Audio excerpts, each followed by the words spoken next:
Bienvenue à cette troisième conversation de l'Atlas, conversation qui essaiera ce soir de soulever et de qualifier les enjeux pour le paysage parisien. Alors vous vous en doutez, ce soir nous ne pourrons pas aborder l'intégralité des enjeux du paysage parisien.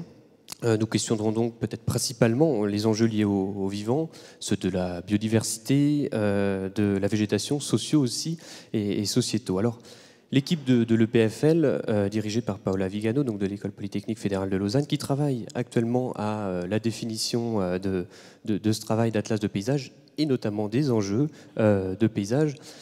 On se posera la question ce soir, mais quels sont-ils ces enjeux ? Alors, on va vous faire circuler forcément la parole en deuxième partie de cette soirée, avec vous dans le public. Mais on va d'abord faire circuler aussi évidemment la parole à nos invités ce soir. Nathalie Blanc, vous êtes directrice de recherche au CNRS et directrice du Centre politique de la Terre.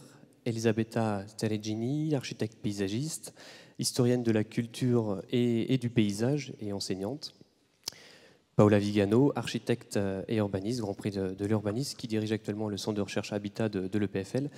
Et Karine Salofkost, qui est directrice de la DEV, de la Direction des espaces verts et de l'environnement de la ville de Paris. Alors, Karine Salofkost, en tant que directrice de la Direction des espaces verts et de l'environnement, commanditaire de ce projet d'atlas de paysage, pourquoi vous avez souhaité vous doter d'un tel outil pour la ville de Paris ? Qu'attendez-vous de ce travail ? Actuellement, vous menez une politique massive de végétalisation dans Paris. Quels seront un peu aussi les enjeux forcément pour la ville de Paris future avec cette politique de végétalisation ? Vous avez la parole. Bon, alors, merci de me poser cette question puisque c'est l'objet de ma présentation. Bonjour à toutes, bonjour à tous. Donc, je vais essayer rapidement de vous présenter d'abord la transformation massive dans laquelle s'est engagée la ville de Paris et donc pourquoi il nous est apparu absolument nécessaire de se doter d'un atlas des paysages à Paris, qui est une démarche tout à fait originale pour une ville. C'est-à-dire qu'on fait souvent des atlas des paysages pour des départements. La ville de Paris a cette originalité d'être une ville et un département. C'est peut-être aussi pour ça qu'elle a un peu tardé à faire son atlas des paysages. Mais avec cette grande transformation à l'œuvre depuis 3 ans, eh bien, cette nécessité est apparue. Et donc, nous avons engagé un travail à l'aide des équipes de l'EPFL et sous l'égide de Paola Vigano. Ce qui est apparu donc assez récemment, c'est qu'il fallait changer la façon dont nous allions concevoir la ville et notamment changer de paradigme dans la conception de la ville.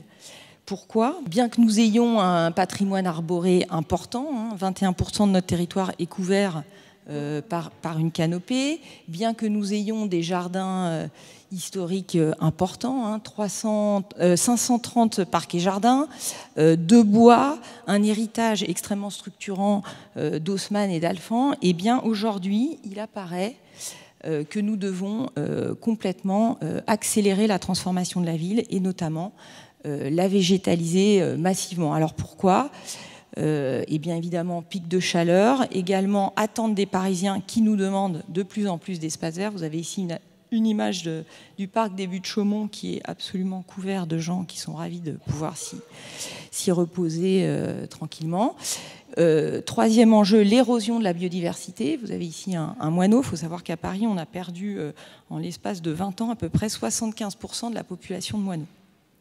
Et donc, face à ces enjeux, à la fois climatiques, à la fois de biodiversité, à la fois de souhaits des Parisiens, eh bien, on se dit on doit construire une ville différemment. Et donc, on doit passer du jardin décoratif à un jardin dans lequel on peut aller. On doit ouvrir plus d'espaces verts et on doit aussi développer une végétalisation qui est un habitat pour la faune et la flore parisienne. Changer ce paradigme, ça veut dire, au fond, travailler différemment, ça veut dire se réconcilier avec la nature. Les villes se sont souvent bâties contre la nature, c'est-à-dire qu'on supprimait les mares parce qu'il y avait des moustiques, on réduisait les arbres parce qu'ils pouvaient nous tomber dessus. Enfin, voilà, donc on se dit désormais, il faut de la nature partout, le plus possible, et donc cela suppose de développer des techniques différentes et de concevoir la ville différemment. Alors, quelques exemples de cette transition et de cette transformation qui est en cours. Donc, d'ailleurs, peut-être vous avez pu vous-même vous en rendre compte, car près de chez vous, il y a de nombreuses opérations qui sont en cours actuellement. En effet, il y a une accélération extrêmement importante de la transformation de Paris, puisque, en fait, en 6 ans, on va produire la même augmentation de végétalisation qu'en 20 ans. Donc, c'est absolument, pour nos équipes, un énorme challenge. Donc voilà, donc nous avons commencé par faire un gros travail avec la PUR d'identification des potentiels où on pouvait planter, et aussi de commencer un travail en effet sur le paysage, c'est-à-dire d'avoir certaines lignes sur la façon dont on pouvait végétaliser ces rues et ces espaces. Et donc, nous avons commencé d'ores et déjà cette transformation. Donc là, vous avez l'exemple, un travail sur tous les grands axes parisiens. Donc, par exemple, le boulevard Pasteur. Donc, vous avez avant-après. Donc, on voit qu'on garde quand même les grandes trames paysagères. On essaye d'être dans le respect du paysage existant, mais on développe des strates diversifiées qui sont très favorables à la biodiversité. Autre exemple, le boulevard Bourdon qui est tout près d'ici, hein, donc encore une fois là un traitement où on développe une strate basse propice au développement, encore une fois, et à l'accueil de la biodiversité. On travaille également sur les places. Donc vous avez ici la place Daumesnil qui sera prochainement transformée, et de la même façon nous allons donc sur l'asphalte planter des arbres et développer une strate basse et également un espace de pelouse récréatif pour les habitants. Autre dimension, pour vous montrer qu'en fait on travaille à toutes les échelles, donc après les grands axes, les places, les espaces généreux, on travaille aussi à l'échelle des quartiers. Et donc, on a lancé une opération qui s'appelle « Embellir vos quartiers », que vous devez sans doute connaître. En fait, le territoire parisien a été divisé en quartiers. Il y en a à peu près 3-4 par arrondissement. Et il y a un travail qui est fait avec les habitants pour identifier les actions, notamment de verdissement, qu'on peut faire dans ces quartiers. Autre programme, les rues aux écoles. Donc là, on change l'usage des rues, on les piétonise, on les végétalise, et du coup, de fait, c'est comme si on avait une cour à l'extérieur de l'école. Transformation des rues jardins, donc un peu dans le même esprit des rues aux écoles. Ce sont des rues très végétalisées. Donc là, on supprime, donc ça c'est la rue de Meaux dans le 19e arrondissement, on supprime la voirie, et on crée quasiment un espace vert à la place de la rue, en connexion avec les espaces verts attenants. On travaille également sur les jardins historiques. Donc là, vous avez les jardins des Champs-Élysées qu'on a renaturés en essayant de retrouver toute la trame historique et la composition historique. On poursuit la création de grands parcs. Donc, actuellement, les travaux sont en cours pour livrer un parc de 3 hectares, mais à terme, avec 400 arbres plantés dans le 20e arrondissement. Le parc Piton du Varnois.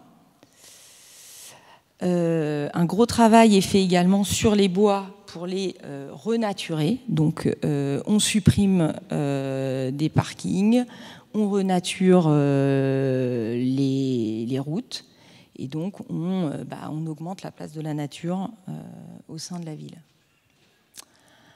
Autre plan très important, c'est le plan arbre, parce qu'on sait que les arbres, ce sont le premier climatiseur naturel de la ville. Et donc, un des objectifs de cette mandature, c'est de replanter 170 000 arbres.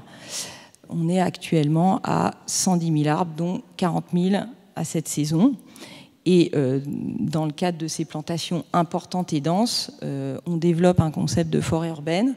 Là, vous avez les images de la place de Catalogne, qui est d'ailleurs en cours de plantation actuellement, Et d'ailleurs, je me permets de vous inviter à la Semaine de l'Arbre la semaine prochaine, où il y aura des événements où vous pourrez, j'irai voir les plantations en cours. Pour produire cette transformation, eh bien, en effet, ça suppose d'également transformer la façon dont, encore une fois, les équipes travaillent et donc de mettre le paysage au cœur de nos métiers. Désormais, ma direction, donc la direction des espaces verts, devient référente pour l'ensemble des concepteurs de l'espace public en termes d'appui. Donc les ingénieurs ne vont plus concevoir seuls l'espace public, notamment les ingénieurs de voirie, mais intégrer beaucoup plus la dimension végétale et du paysage. Au sein de mon équipe, donc, on a renforcé de quasiment 20 postes, donc toutes les équipes de conception.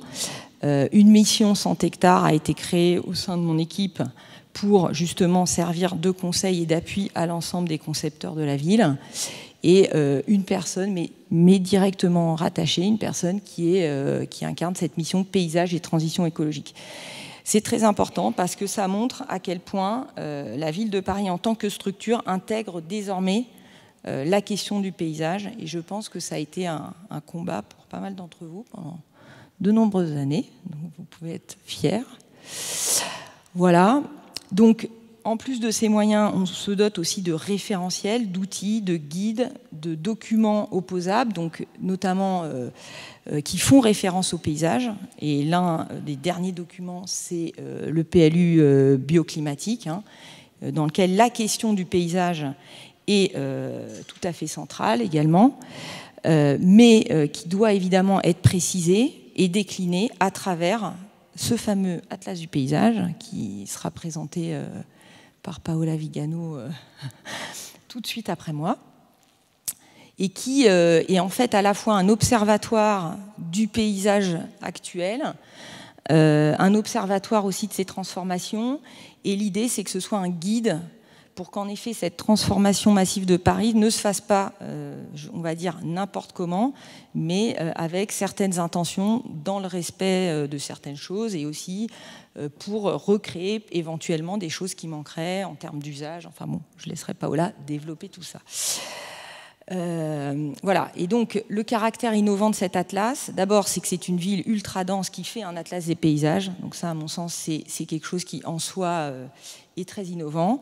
Ensuite c'est un atlas qui s'appuie sur les Parisiens et sur les Parisiennes, donc qui part du vécu des Parisiens, donc qui est participatif.